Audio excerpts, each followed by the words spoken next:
Bookmark. The soft crackle of the loudspeaker filled the cabin as the flight attendant's calm voice drifted through the air. Ladies and gentlemen, please ensure your seatbelts are fastened as we prepare for takeoff. The hum of conversation and the shuffle of overhead luggage compartments created a gentle din, but all of it abruptly halted at one particular row. "I will not sit here," a woman's sharp voice sliced through the air, commanding attention. She stood with rigid posture, clutching a sleek designer handbag to her chest. Her eyes blazed as she directed her glare toward the man seated beside her. He glanced up, his expression calm, yet puzzled. "Ma'am, is there an issue?" The flight attendant approached swiftly, offering a polite but curious smile. The woman jabbed a manicured finger toward the man. "I refuse to sit next to him. I want another seat," she snapped. The man, dressed neatly in a navy blazer and striped tie, looked between the two women. His brow furrowed slightly, but his voice remained measured.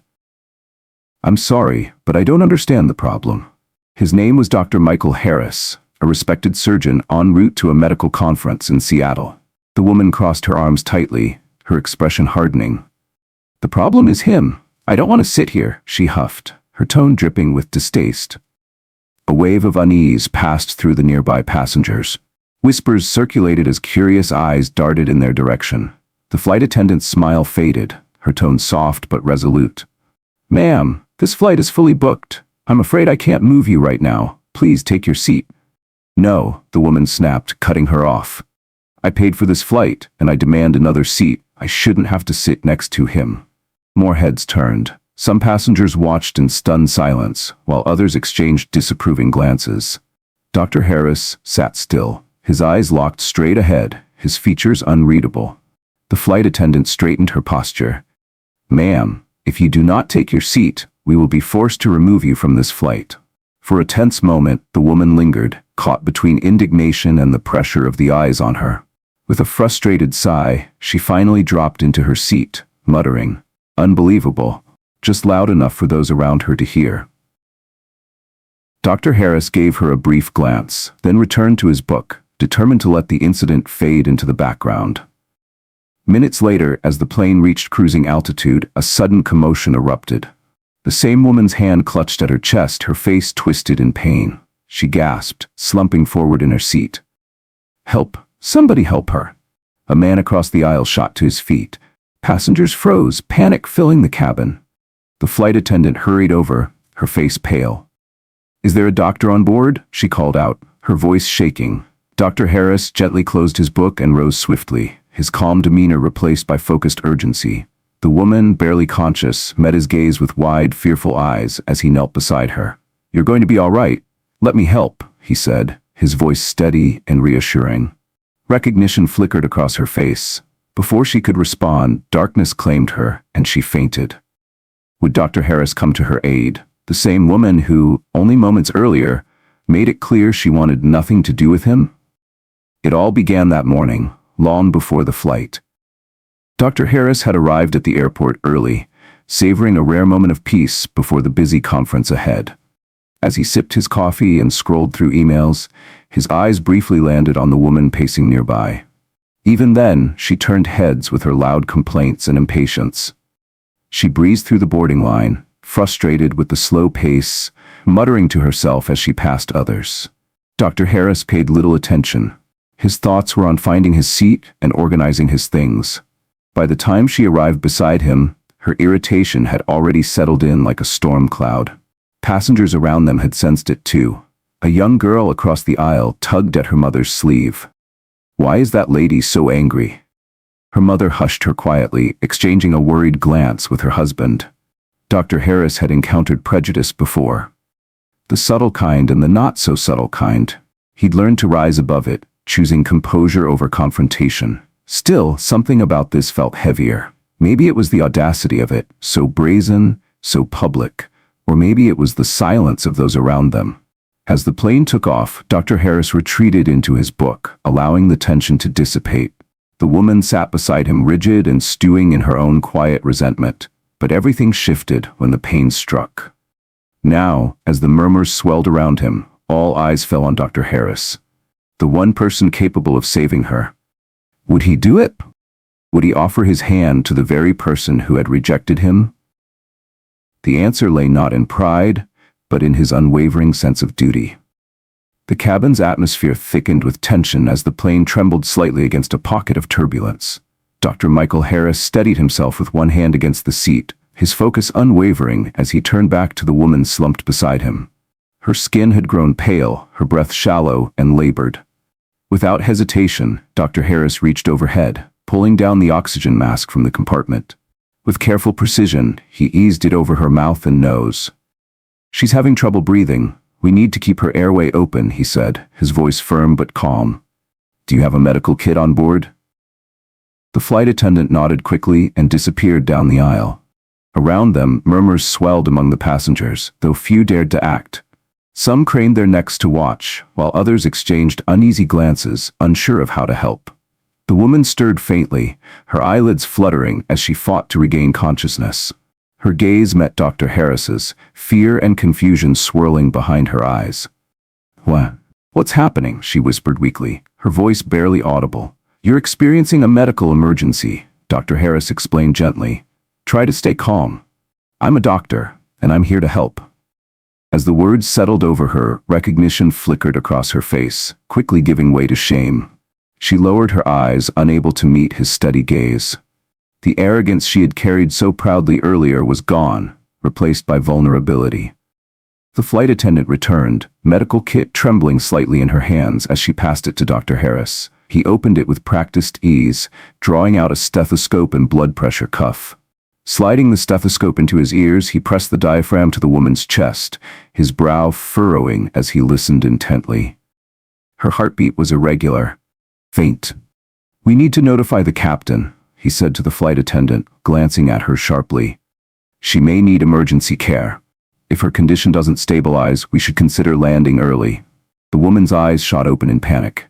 No landing. "I'm fine," she gasped, fumbling to pull the oxygen mask away from her face.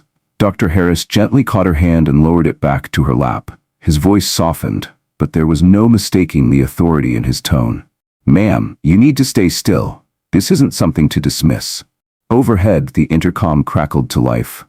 "We've been informed of a medical emergency on board," the captain's voice announced, calm but cautious. "We're monitoring the situation and may divert to the nearest airport if necessary." Passengers shifted in their seats, their earlier annoyance with the woman now replaced by murmurs of concern, or perhaps grim curiosity.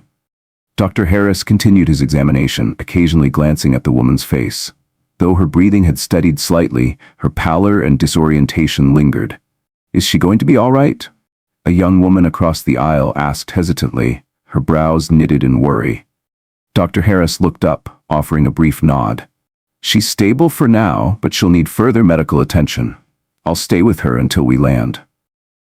The woman sitting next to him glanced at him once more, her lips trembling as she whispered, Why are you helping me?" Her voice was so soft that only he could hear her over the hum of the engines. Dr. Harris met her gaze for a moment, his expression calm but firm. "Because it's the right thing to do," he replied simply, turning his attention back to monitoring her condition. Tears welled in her eyes as she shifted away, quietly staring out the window, the weight of her earlier actions settling over her like a heavy blanket. The next hour passed with a tense silence lingering in the cabin. Dr. Harris stayed by her side, offering quiet reassurance to the flight attendants as needed. Some passengers shot occasional glances in their direction, clearly impressed by his unwavering composure. Just as the plane began its descent toward the nearest airport, the fragile calm was shattered by a sudden cry from the back of the cabin. "She's not breathing." The urgency in the passenger's voice rippled through the air, reigniting the tension that had only just begun to fade. Dr. Harris's head snapped toward the commotion. His mind raced. Another emergency. He turned to the flight attendant. "Stay with her," he instructed, motioning toward the woman in the seat beside him. "I'll handle this." Passengers shifted uncomfortably, parting as Dr. Harris navigated the narrow aisle with swift purpose. At the back of the plane, a middle-aged man sat slumped against the window, his head tilted awkwardly to the side. His skin was pale, his chest eerily still. A younger passenger stood nearby, wringing his hands nervously. "He just collapsed," the young man stammered. "I don't think he's breathing." Dr. Harris knelt beside the unconscious man, his fingers pressing against his neck, searching for a pulse. Nothing. "Bring me the AED, now," he called to the flight attendant. Passengers watched anxiously, a few offering quiet prayers as the reality of the situation sank in. The flight attendant rushed forward with the defibrillator, her hands trembling as she handed it over. With expert precision, Dr. Harris unbuttoned the man's shirt and placed the adhesive pads on his chest. The machine's mechanical voice broke the silence, analyzing heart rhythm. Passengers held their breath, watching as the device continued its cold assessment. "Shock advised," the machine announced. The automated voice repeated its directive with cold precision. "Shock advised." Dr. Michael Harris shifted back on his knees, glancing around to ensure no one was touching the unconscious man. "Everyone clear," he commanded, his voice slicing through the suffocating silence. With a steady hand, he pressed the button. A jolt pulsed through the man's chest, causing his body to lurch slightly. The moment the shock subsided, Dr. Harris leaned forward, resuming chest compressions with practiced efficiency. Each push was firm, controlled, and deliberate. "Come on," he murmured under his breath, his determination unwavering. Sweat collected along his brow, but he paid it no mind. Every second counted. Time seemed to stretch, each compression blurring into the next. And then, after what felt like an eternity but was barely 2 minutes, the man's chest rose sharply. A faint gasp escaped his lips. His eyes flickered open, glassy and disoriented but unmistakably alive. A collective sigh rippled through the cabin. Passengers who had been holding their breath now exhaled in relief. A few clapped softly, while others wiped their eyes. Dr. Harris leaned back on his heels, his hands briefly resting on his thighs as he steadied himself. He met the man's gaze, offering a reassuring nod. "Sir, you've experienced a cardiac event. Try to stay still and breathe slowly. We'll get you medical attention as soon as we land," Dr. Harris said, his voice gentle but clear. The man swallowed, weak but aware. "Thank you," he croaked, his voice raspy and thin. His eyes shone with gratitude. Dr. Harris turned to the flight attendant standing nearby, still holding the AED. "Keep an eye on him. Let the captain know we need to land as soon as possible." She nodded, moving to relay the message. As Dr. Harris stood, he noticed the hushed conversations around him. A young woman in the aisle whispered to her companion, "He saved 2 lives in 1 flight." Another man nearby nodded in quiet awe. "That guy's incredible." But Dr. Harris's focus had already shifted. His steps carried him back down the narrow aisle, his gaze settling on the woman he had left moments earlier. She was sitting upright now, her breathing steadier behind the oxygen mask. Yet, her hands trembled as she gripped the armrests. Her wide, uncertain eyes followed him as he approached. You helped him too?" she asked, her voice barely above a whisper. Dr. Harris nodded, kneeling beside her once more. "He was in cardiac arrest, but he's stable for now. He'll be all right with follow-up care." The woman looked away, her gaze falling to her lap. Silence stretched between them. "I don't deserve this," she mumbled, tears brimming at the corners of her eyes. "Not after the way I treated you." Dr. Harris studied her for a long moment. When he finally spoke, his voice was calm and even. "Everyone deserves help when they need it. What matters is that you're okay now." Tears slipped down her cheeks as she turned her head toward the window, quiet sobs escaping through trembling lips. The plane's final descent began, and the atmosphere in the cabin shifted, quieter, more reflective. Passengers avoided eye contact, lost in their own thoughts. Dr. Harris leaned back into his seat, exhaustion seeping into his bones. He closed his eyes briefly, replaying the events of the flight in his mind. A soft jolt signaled the plane's landing. Moments later, the captain's voice filled the cabin. "We've landed safely. Medical personnel are waiting to assist. Please remain seated until instructed to disembark." The tension began to ease, but the flight wasn't over just yet. Paramedics entered swiftly, first making their way to the back of the plane to attend to the man Dr. Harris had revived. Then they approached the woman. She flinched slightly as they began examining her. Dr. Harris stood by, briefing the paramedics on her condition. His tone remained professionally detached, though he caught glimpses of her lingering gaze, her conflicted expressions speaking louder than words. As the paramedics prepared to wheel her out, she hesitated. Her lips parted as if to say something. Her eyes found Dr. Harris's, trembling with unspoken emotion. She began but faltered. Before she could finish, the paramedics gently ushered her forward, guiding her toward the exit. Passengers gradually gathered their belongings, eager to leave behind the chaotic flight. Dr. Harris remained seated until the aisle had cleared. The weight of the day hung over him like a heavy cloak. As he stepped into the terminal, a man approached, his gaze fixed and steady. "Doctor," the man said, his voice firm, "you showed more grace today than most people could muster, but don't you think people like her need to learn a real lesson?" Dr. Harris's face remained impassive, though his thoughts churned beneath the surface. What lesson would truly change someone like her? And did she even want to change? Before he could respond, raised voices echoed near the terminal exit. His attention shifted immediately. Another commotion. Dr. Harris's pulse quickened. Whatever was happening now, he suspected it would draw him back into the fray. He followed the sound, weaving through the thinning crowd until he reached the exit. A small gathering of people circled the woman from the flight.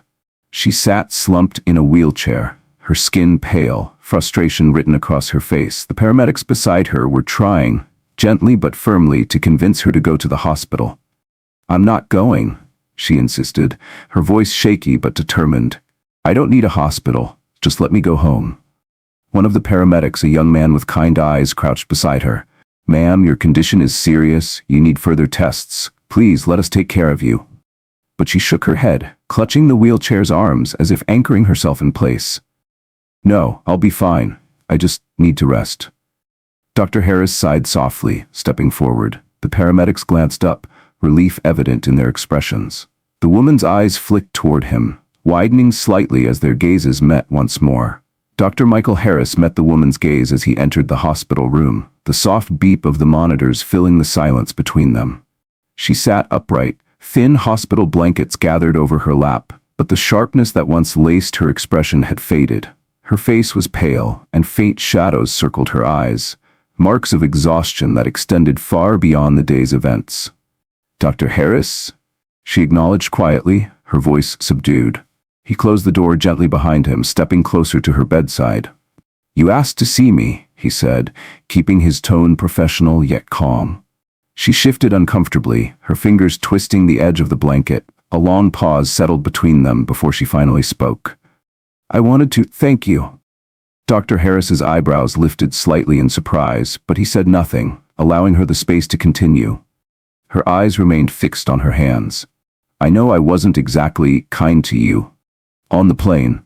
"You could say that," Dr. Harris replied, his tone light but not dismissive. She let out a shaky breath, finally daring to meet his gaze. "I don't know why I acted that way. Maybe I thought I had the right to judge someone without really knowing them. But the truth is, I'm not sure I even liked the person I was in that moment." Dr. Harris studied her quietly, seeing the vulnerability she had tried so hard to conceal. "Illness has a way of stripping things down," he said. "It doesn't leave much room for pride."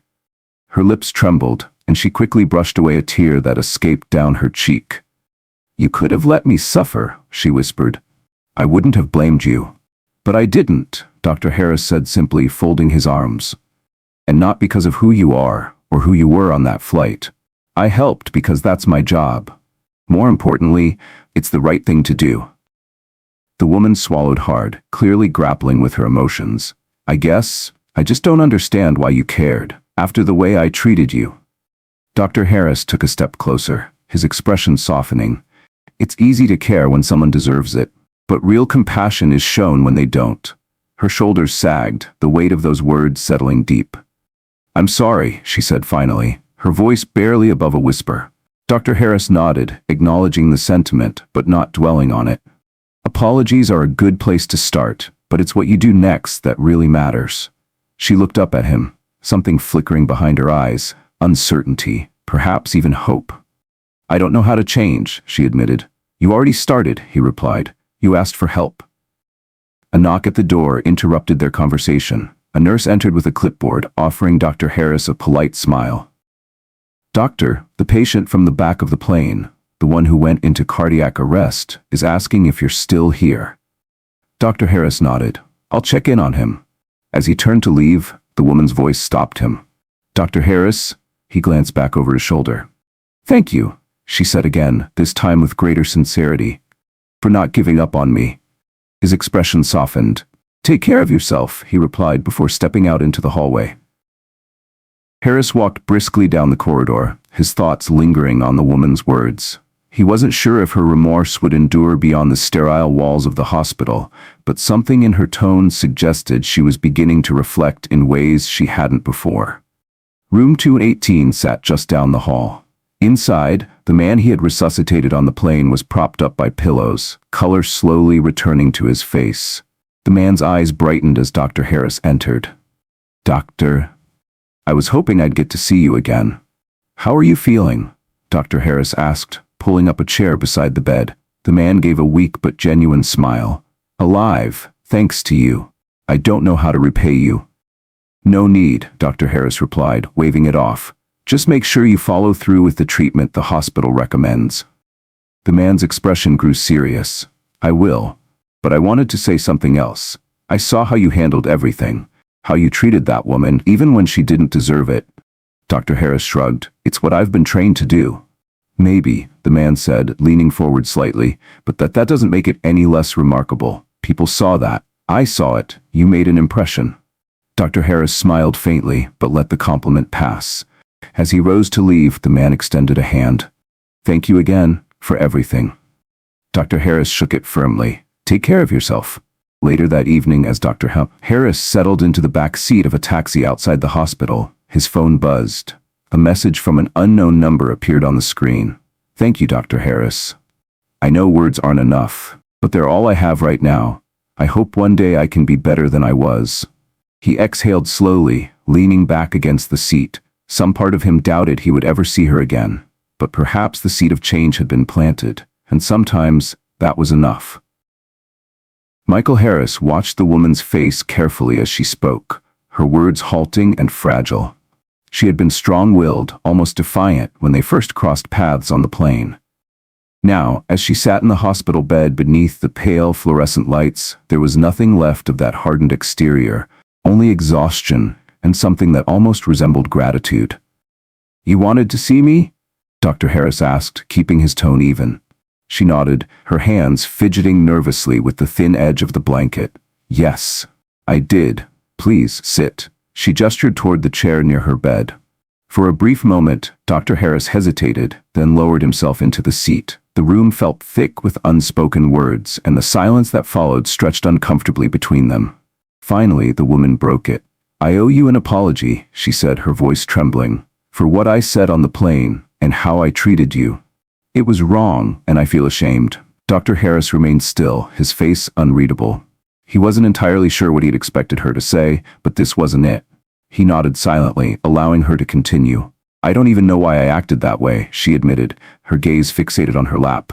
"Maybe it was anger, or maybe it's just how I was raised. But that doesn't excuse it. And when I needed help the most, you didn't hesitate, even after everything I said." Her voice cracked, and she lifted a hand to wipe away the tears welling in her eyes. "You saved my life. Twice. On that plane and by making sure I came here." Her words broke apart as she fought back the wave of emotion threatening to surface. "I can't thank you enough for that." Dr. Harris leaned forward slightly, resting his elbows on his knees. His voice was calm but firm. "I'm glad you're okay," he replied. "But I hope this experience gives you something to reflect on, not just about what happened today, but how you see and treat others moving forward. Prejudice doesn't just hurt the people it's aimed at, it diminishes the person who holds it too." The woman wiped at her tears and nodded. "You're right," she whispered.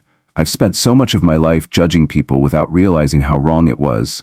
I want to change, but I don't even know where to start." Dr. Harris regarded her thoughtfully for a long moment. "Change starts with honesty," he said.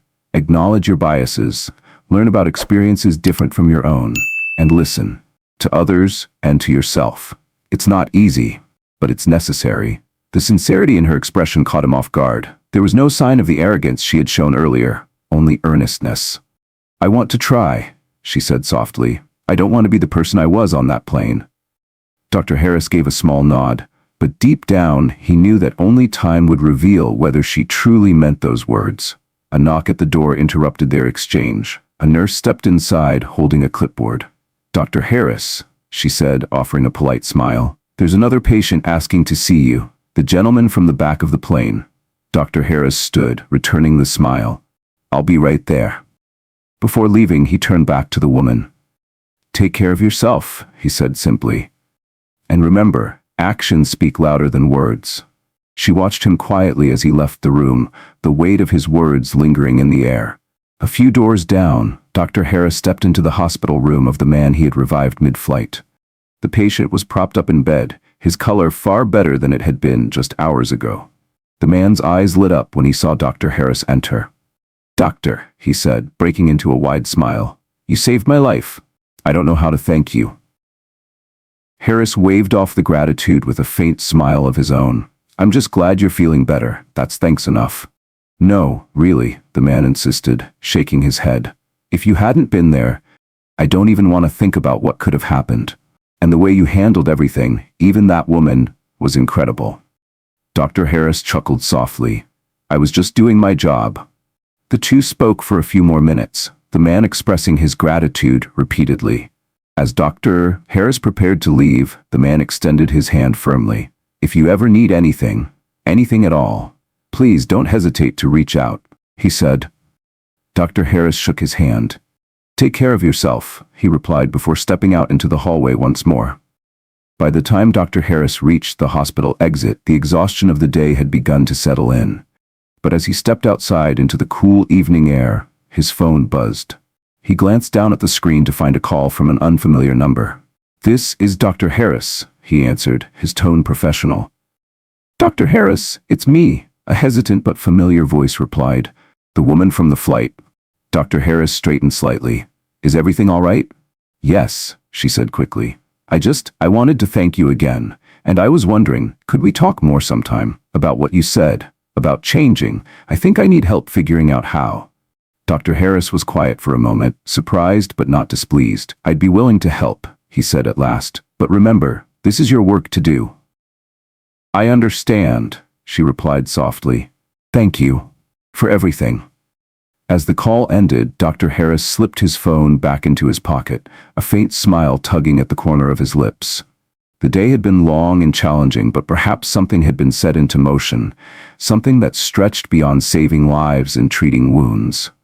As he walked toward the taxi stand, he couldn't shake the feeling that this story wasn't over yet.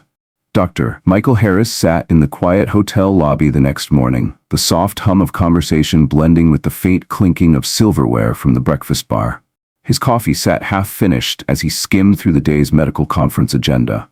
His phone buzzed on the table beside him. He glanced at the screen and paused. The same number as last night. For a moment, he considered letting it ring, but curiosity won out. "This is Dr. Harris," he answered. "Hi. Dr. Harris, it's Olivia," the woman from the plane said softly, her voice far more subdued than the one he remembered from their flight. "I hope I'm not bothering you. I wanted to thank you again for agreeing to talk." Dr. Harris leaned back in his chair, setting his coffee aside. "Change is a process, Olivia. It's not easy, but the fact that you're reflecting is a good start."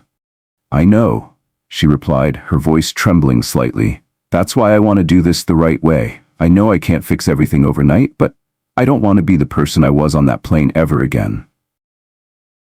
Dr. Harris's brow lifted slightly. "What brought you to this point, Olivia? Why now?" There was a pause on the other end. "I guess I always thought I was just being honest. My family raised me to think a certain way, and I never questioned it.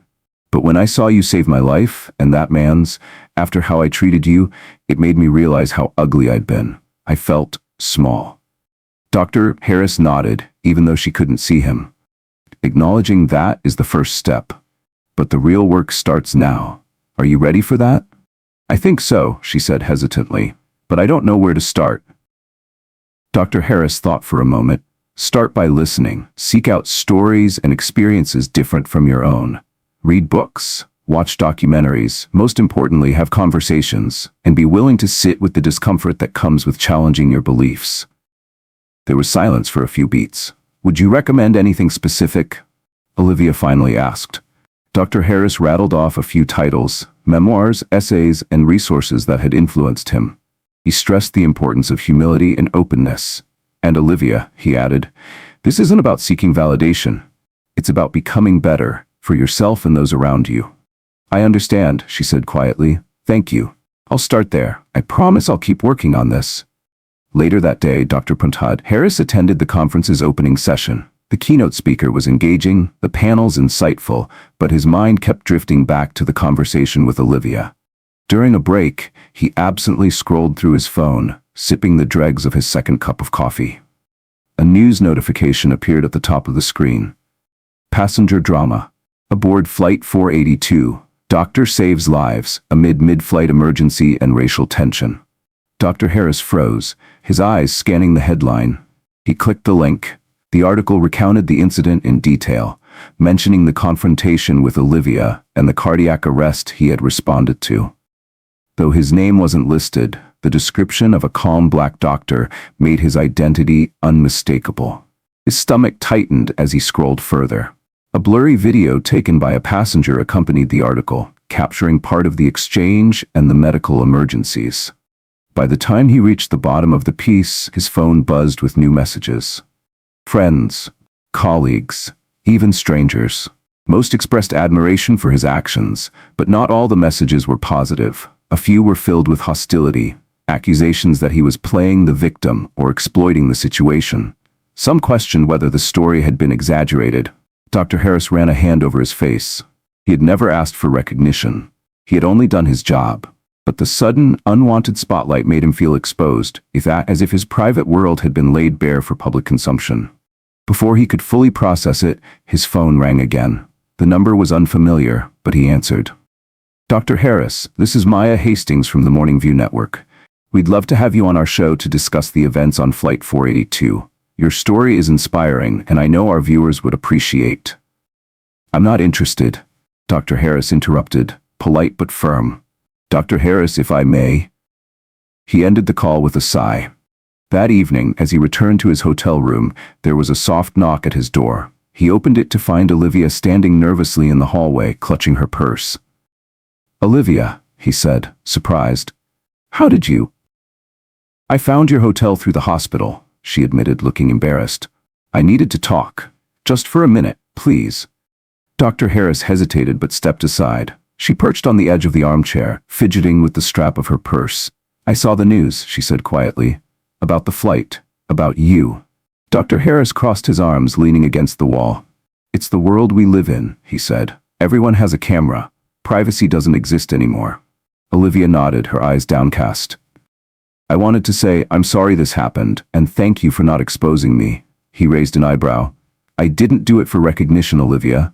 I did it because it was the right thing to do. I know, she said quickly. But seeing the way people are reacting, some praising you, others tearing you down, it made me realize how complicated this all is. I thought change would be simple. It's not, is it? No, Dr. Harris replied softly. It's not, but that doesn't mean it isn't worth it. Dr. Michael Harris watched as Olivia stood, her hands clutching the strap of her purse. Thank you, Dr. Harris, for everything, she said softly. I'll leave you alone now. He nodded, sensing the weight behind her words. As she left the room, Dr. Harris felt a strange mix of emotions, relief, exhaustion, and, somewhere beneath it all, a flicker of hope. Perhaps Olivia truly did want to change, and perhaps, amid all the noise, his actions had planted a seed, not just in her, but in others as well. As Dr. Harris's phone buzzed with another call from an unknown number, he couldn't help but wonder what the next day might bring. By the next morning, his phone seemed unwilling to rest.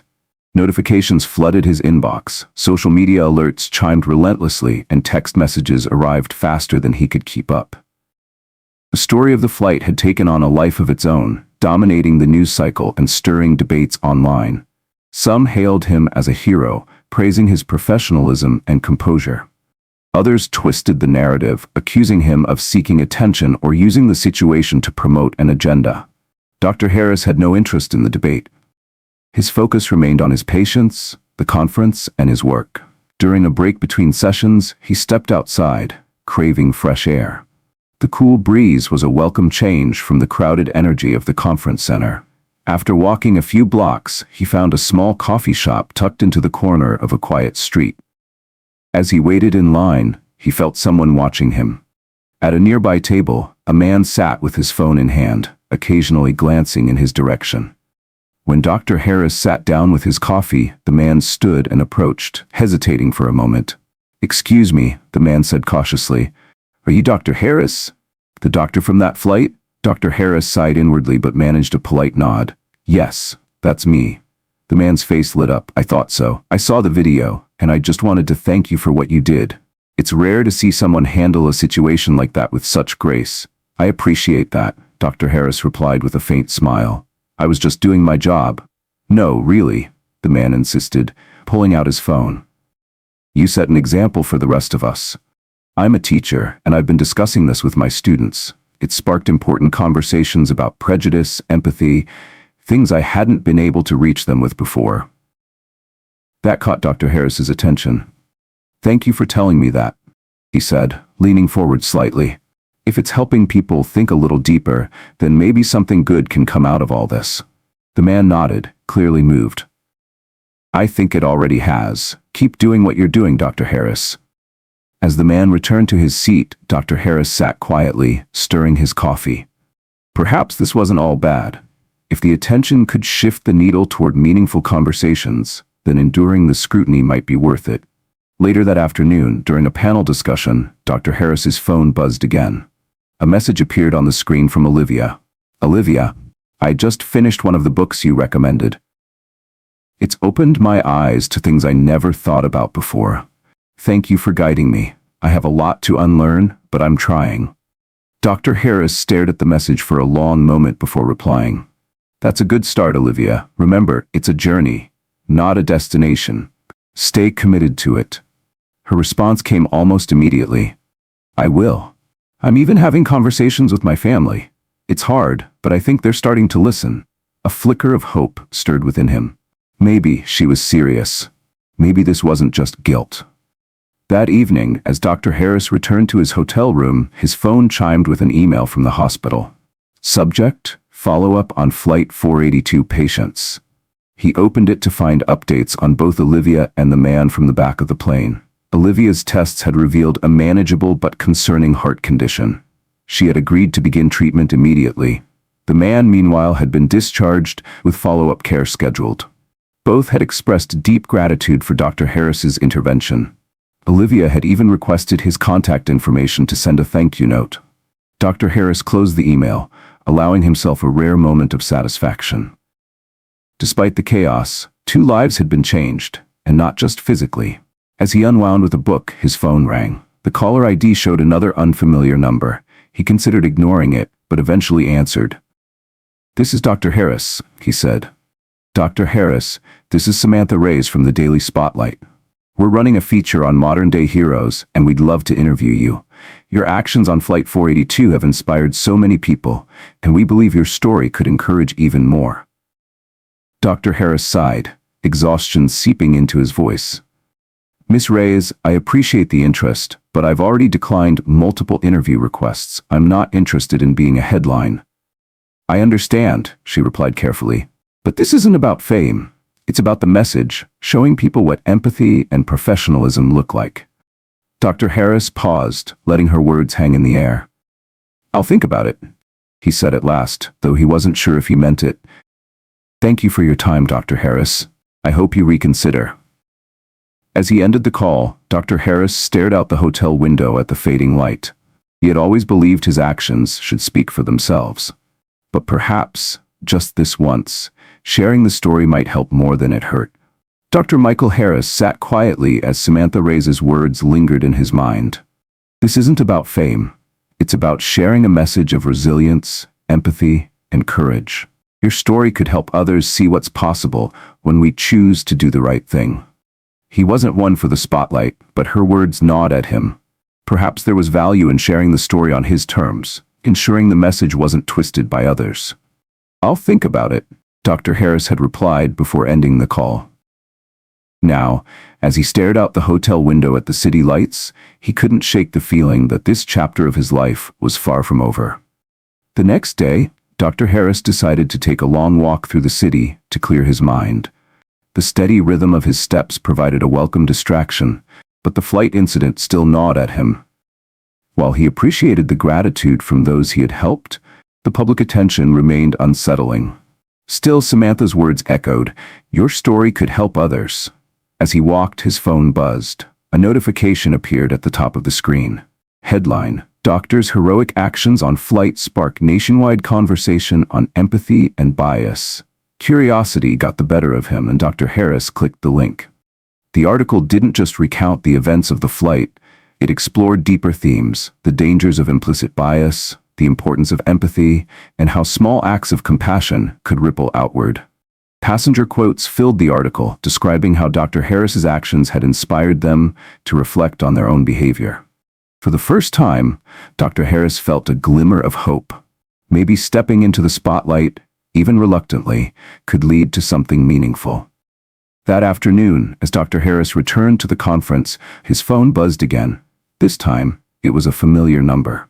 "Dr. Harris," Olivia's voice came through, steadier than before. "I hope I'm not interrupting," she said. "I just wanted to share something with you." "Go ahead," Dr. Harris replied, curious. "I had a long talk with my father last night," Olivia began. "He's always been resistant to change, but I told him about the flight, about how you saved my life even after the way I treated you." Harris listened intently as she continued. "At first he brushed it off," Olivia said. "But then he stopped and really listened.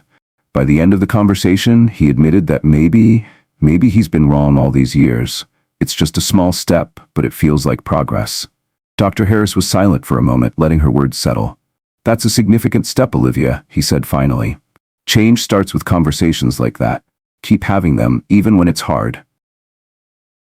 "I will," she promised, "and I want to thank you again. You've changed my life in more ways than one." After the call ended, Dr. Harris felt a quiet sense of fulfillment. Olivia's progress was proof of the ripple effect that compassion could have.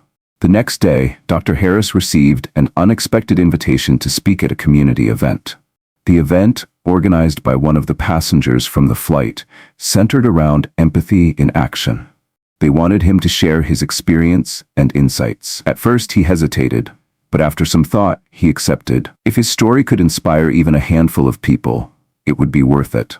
The event was held at a modest community library. The room wasn't large, but the audience was engaged, their quiet anticipation filling the space. As Dr. Harris stepped to the podium, the room fell silent. "I didn't set out to be a hero," he began, his voice steady. "On that flight, I was just a doctor, doing what I was trained to do. But the events of that day reminded me of something much larger." He paused, his eyes scanning the faces before him. Every act of kindness, every moment of grace, has the potential to change lives, not just for the person receiving it, but for everyone who witnesses it. Dr. Harris recounted the events, balancing personal reflection with universal lessons. He spoke about prejudice, the subtle, quiet kind that festers in silence, and the importance of choosing compassion even when it feels undeserved. By the time he finished, the room sat in thoughtful stillness. Then, one by one, the audience began to clap. A few rose to their feet, the applause growing louder. A wave of humility washed over Dr. Harris. He hadn't sought recognition, but seeing how his story had resonated filled him with a quiet sense of purpose.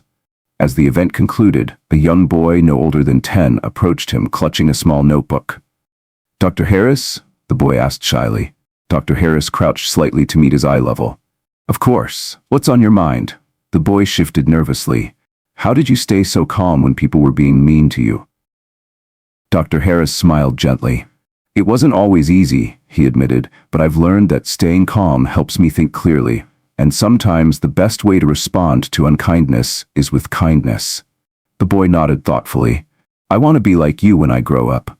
Dr. Harris's smile widened. "You already have what it takes," he said. "Just remember to treat everyone with respect, even when it's hard." The boy beamed, gripping his notebook a little tighter. That evening, as Dr. Harris walked home from the event, he reflected on the day.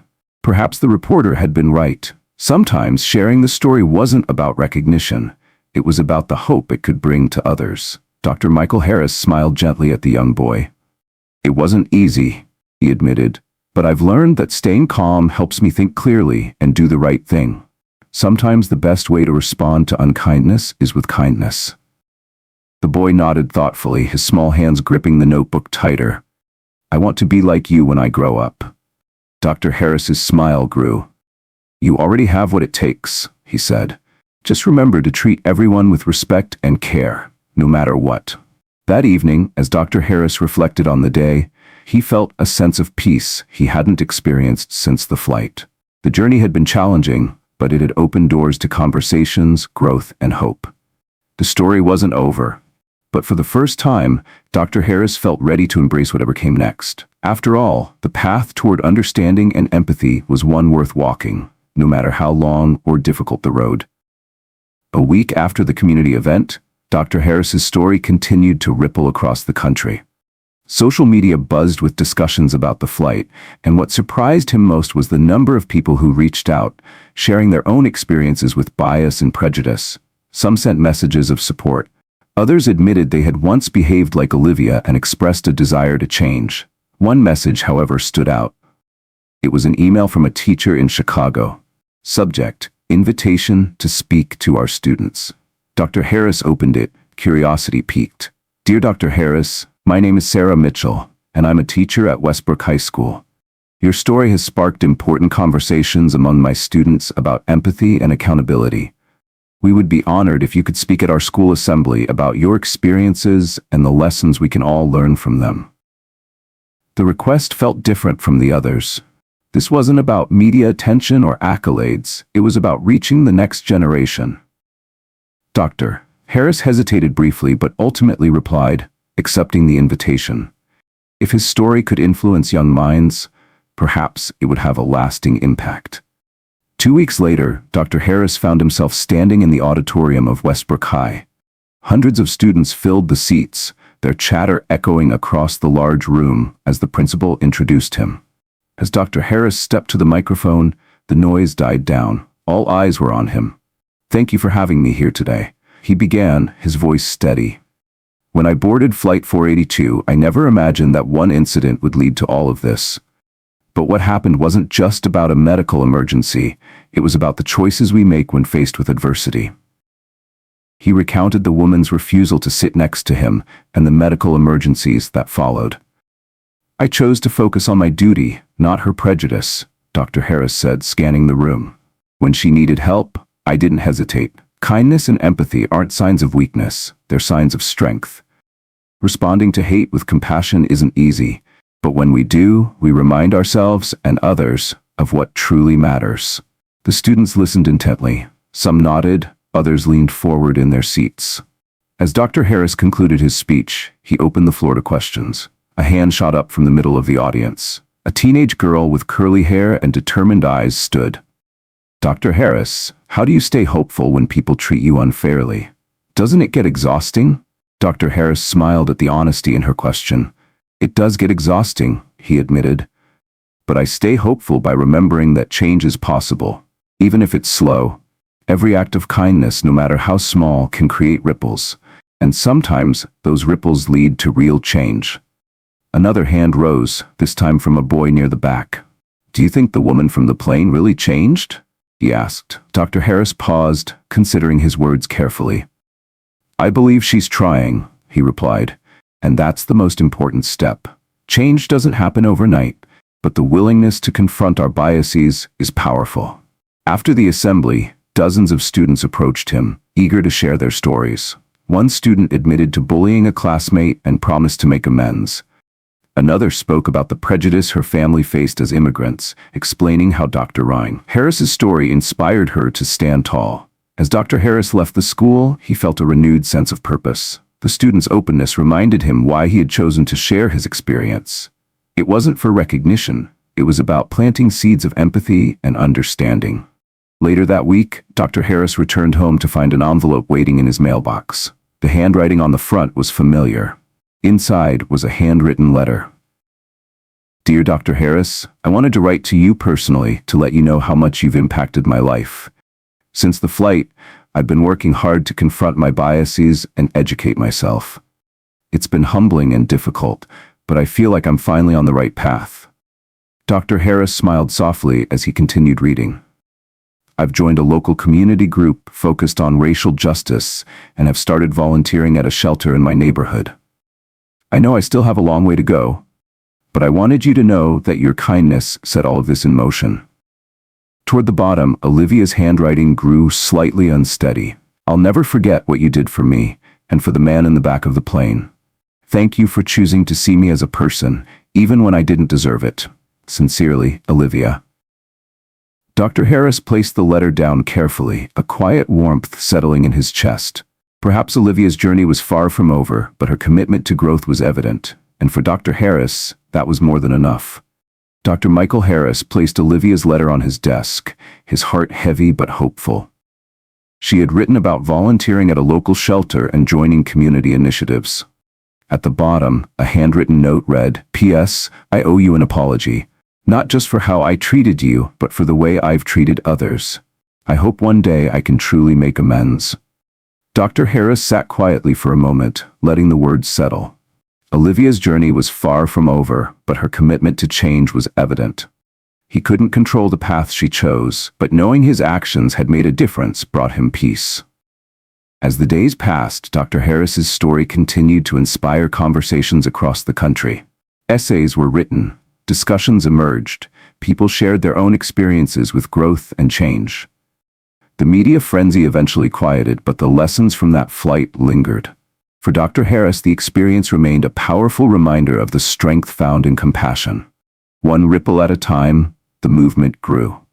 Months after the incident, its impact continued to manifest in unexpected ways. The story found its way into classrooms, community forums, and even corporate workshops on empathy and diversity. Dr. Harris stayed busy with his medical career, but invitations to speak about resilience and kindness became frequent. One evening, after a long day at the hospital, Dr. Harris returned home to find an envelope slipped under his door. There was no return address, only his name written in neat, careful handwriting. Curious, he opened it to find a simple thank you card inside. Dr. Harris, I don't know if you remember me, but I was on your flight. I sat a few rows behind you and witnessed everything. Watching how you handled the situation with grace and compassion changed something in me. It made me realize how often I look away when I see injustice, thinking it's not my place to intervene. I've started speaking up and being more mindful of my actions. Thank you for showing me what courage looks like. The card was signed only with the initials SM. Dr. Harris held it for a long moment, his heart full. Sometimes the smallest acknowledgments meant the most. The ripples were still spreading. 2 weeks later, Dr. Harris received a call. The voice on the other end was unmistakable. Dr. Harris, it's Olivia. Her tone was different now, stronger, steadier. I wanted to give you an update, she began. I've been working with a local group that bridges divides in the community. We hold open forums to talk about bias and privilege. It's been eye-opening, not just for the people who attend, but for me too. That's wonderful, Olivia, Dr. Harris said, genuinely impressed. It sounds like you've found a meaningful way to make a difference. I hope so, she replied. I've realized change isn't just about fixing myself. It's about helping others see things differently too. None of this would have happened without you. They talked for a while longer. By the end of the call, Dr. Harris felt a quiet sense of pride, not for himself, but for Olivia's transformation. She was living proof that even those who seemed unwilling to change could find a new path with the right spark. Around the same time, Dr. Harris received an unexpected invitation. A prominent civil rights organization was hosting an annual gala, and they wanted to honor him for his actions during the flight. At first, he hesitated. The thought of being the center of attention still made him uncomfortable. But as he reflected, he realized the platform could amplify the message he believed in. Eventually, he accepted. The night of the gala arrived, and the event was as grand as he imagined. Activists, community leaders, and advocates for justice filled the ballroom. As Dr. Harris stepped onto the stage to receive the award, the room erupted in applause. He stood at the podium, steadying himself with a deep breath. Thank you for this incredible honor, he began. But tonight isn't about me, it's about the power of choice. He looked out at the faces before him. On that flight, I had a choice, to respond with anger or with compassion. I chose the latter, not because it was easy, but because it was right. Dr. Harris paused, letting his words sink in. In moments of adversity, we have an opportunity to show grace and humanity. That choice can create ripples that inspire change in others and in ourselves. My hope is that we continue to choose empathy, even when it's hard, and that we stand up for what's right, even when it's uncomfortable. The applause swelled as he stepped away from the podium. As Dr. Harris returned to his seat, he felt humbled and hopeful. Maybe his words would carry beyond the ballroom walls. The next morning, as Dr. Harris packed to return home, an email appeared in his inbox. The subject line stopped him in his tracks. From Clara Reynolds, regarding Flight 482. Dr. Harris opened the email carefully. Dr. Harris, my name is Clara Reynolds. I'm Olivia's mother. She told me everything that happened on the flight and everything you've done for her since. I wanted to reach out to thank you, not just for saving her life, but for helping her find herself again. Our family has started having conversations we never thought we'd have. You've changed all our lives. Tears pricked the corners of Dr. Harris's eyes as he read the final lines. Thank you for reminding us that it's never too late to change. With a quiet exhale, Dr. Harris closed his laptop, allowing himself a brief moment of reflection. The ripples from that flight had reached farther than he ever anticipated, and they were still spreading. Dr. Michael Harris read Clara Reynolds' message once more, feeling the warmth of her words settle in his chest. You've changed all our lives. Tears welled in his eyes. It wasn't just Olivia who had been transformed. Her growth had extended to her family and possibly her entire community. The ripples had spread further than he could have imagined. A few months later, Olivia reached out with an invitation. She was organizing a community event titled Bridging Divides, Stories of Change. She wanted Dr. Harris to be a guest speaker. Curious to see how far she had come, he agreed. The event was held in a vibrant but modest community center, buzzing with energy. People from all backgrounds filled the room, their conversations creating a warm hum. As Olivia stepped onto the stage to introduce him, Dr. Harris barely recognized her. The defensive, guarded woman from the flight was gone. In her place stood someone confident, empathetic, and driven. She smiled at the audience, her voice clear and steady. Dr. Harris, she began, taught me what it means to choose compassion over fear, to listen instead of judge, and to act with courage. I am forever grateful, and I hope this event is just the start of a movement toward understanding and unity. The applause was sincere as she stepped aside and gestured for Dr. Harris to join her. As he walked up, he felt a profound sense of fulfillment. The story that had begun on Flight 482 had come full circle, not just for Olivia, but for everyone touched by its ripples. He began his speech with a soft smile. Sometimes, Dr. Harris said, the smallest acts of kindness can spark the greatest changes. And once those changes begin, they can spread in ways we never expected. The room grew still as he shared his journey, his encounters with prejudice, his decision to choose grace, and the transformative power of empathy. In that moment, Dr. Harris realized that the true legacy of his actions wasn't recognition or awards. It was the lives that had been changed, the hope that had been rekindled. After the event, Dr. Harris stayed to speak with attendees. People approached him with personal stories and heartfelt thanks. Olivia watched quietly from the side, smiling as she observed the connections unfolding before her. The woman she had been on the plane felt like a distant memory, replaced by someone she barely recognized, someone she liked far better. As the crowd thinned, Olivia approached Dr. Harris, her eyes bright with gratitude. You were incredible up there, she said. The way people connect with you, it's inspiring. Dr. Harris chuckled softly. I think it's less about me and more about the shared experience, he replied. People are searching for connection. They just need a place to start. Olivia nodded thoughtfully. I want to keep doing this kind of work. I know I still have a lot to learn, but this community has shown me how much good can come from honest conversations. You're already making a difference, Dr. Harris told her. And you're right. This work never really ends, but every step forward matters. They spoke for a while longer before parting ways. Each returned to their lives, but they remained bound by the journey that had begun on Flight 482. As the weeks passed, Dr. Harris returned to his routine at the hospital. The frenzy around the flight incident faded and life gradually returned to normal. Still, traces of the experience lingered. Patients occasionally recognized him, and colleagues often brought it up in admiration. One day, while reviewing a patient's chart in his office, Dr. Harris received a package with no return address. The handwriting was familiar. Inside was a handwritten note and a small framed photograph. "Dear Dr. Harris, I wanted you to have this. It's a photo from the first community event I helped organize, the one you spoke at. It reminds me of how far I've come and how much further I want to go. Thank you for believing in me, even when I didn't believe in myself. With gratitude, Olivia."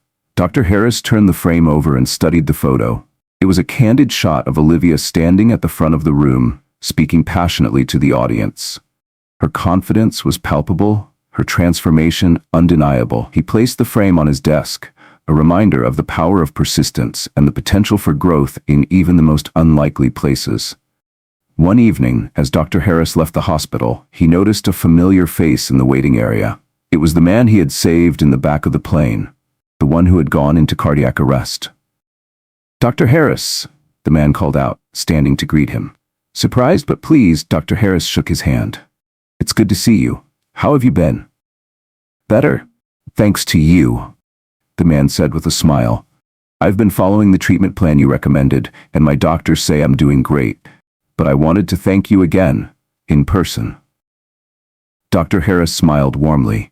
"You don't need to thank me. I'm just glad to hear you're doing well." The man hesitated for a moment. "I also wanted to say that flight changed my life. Not just the health scare, but watching how you handled everything. It made me realize how much we take for granted. I've been trying to pay that forward, helping others wherever I can." Dr. Harris felt a swell of emotion. "That's all I could ever hope for," he said. "Sometimes the best way to honor the help we receive is to pass it on." They spoke for a few more minutes before parting ways. As Dr. Harris walked to his car, he felt a deep sense of fulfillment. The events of that flight had set so many lives on new paths.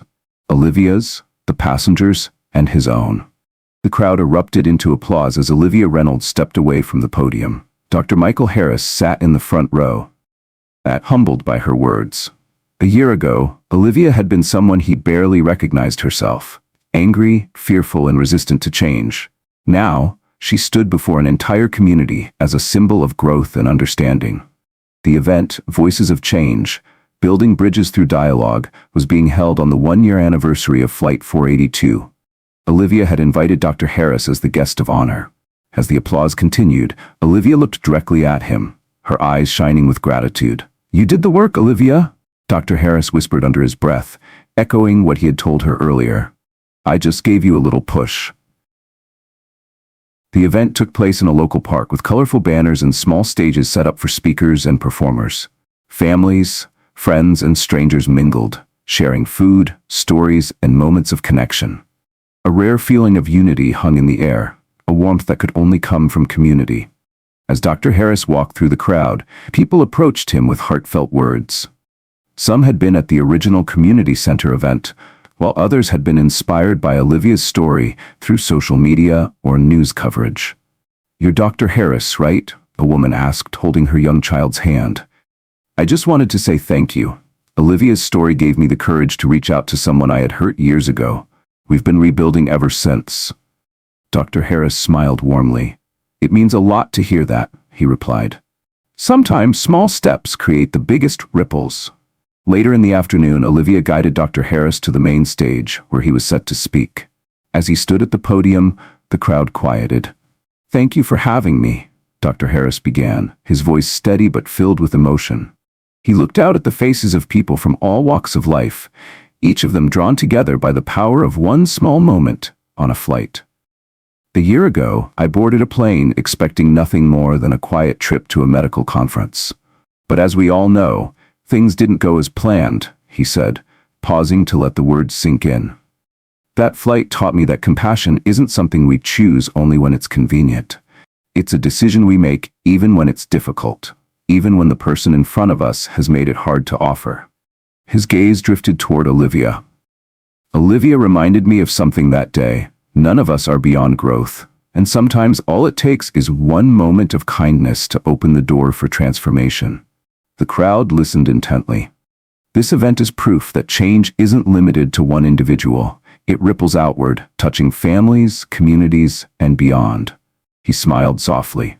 So, I encourage all of you, when faced with the choice to respond with anger or empathy, choose empathy. When given the chance to build a bridge instead of a wall, choose the bridge, because you never know whose life you may change, including your own.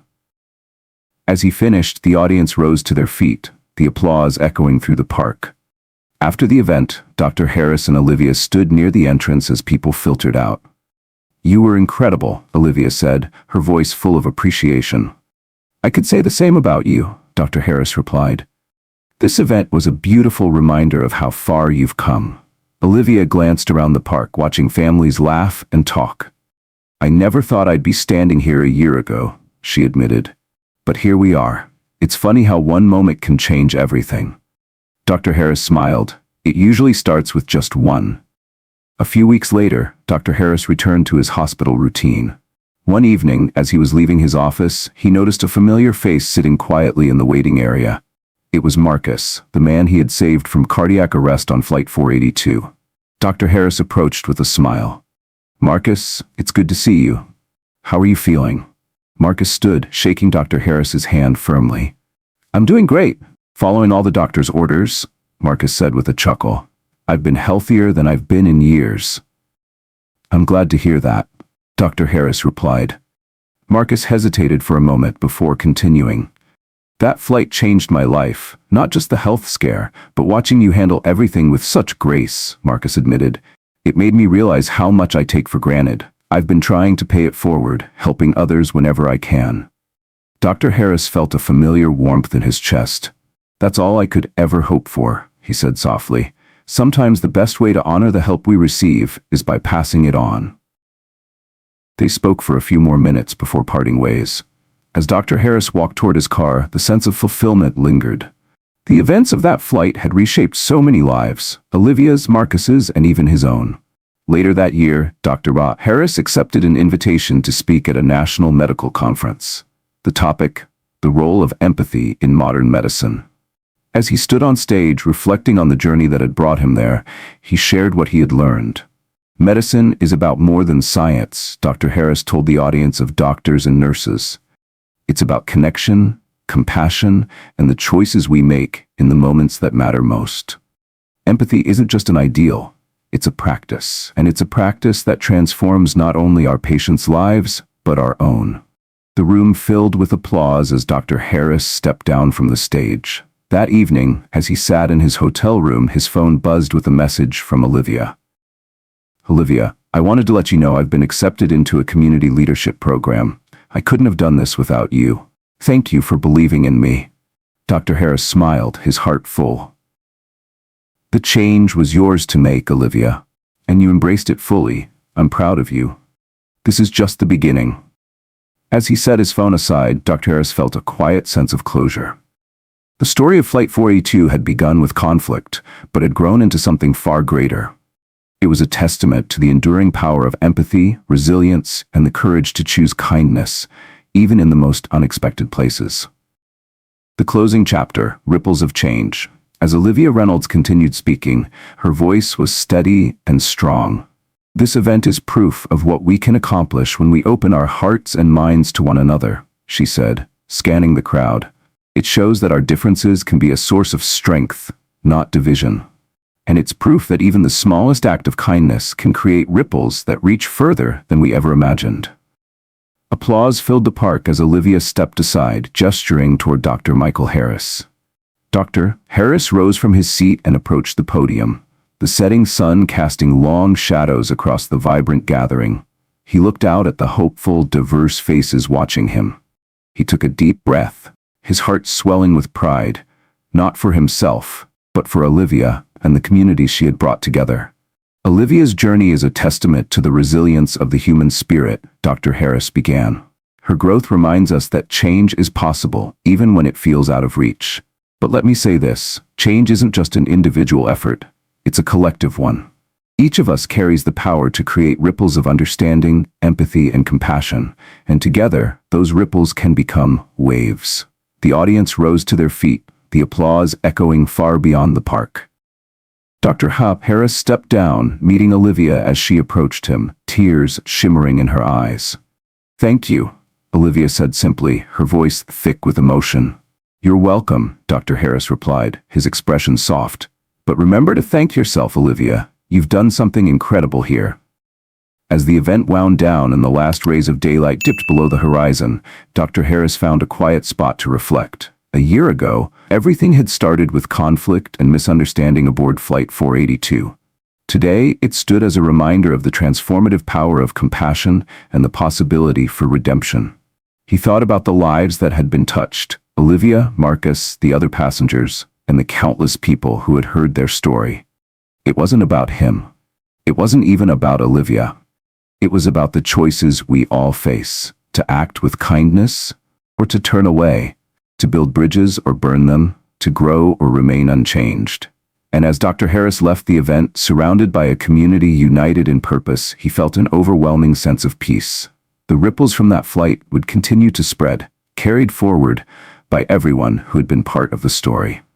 In that, Dr. Harris found hope. A hope that reminded him why the journey, no matter how difficult, was always worth taking.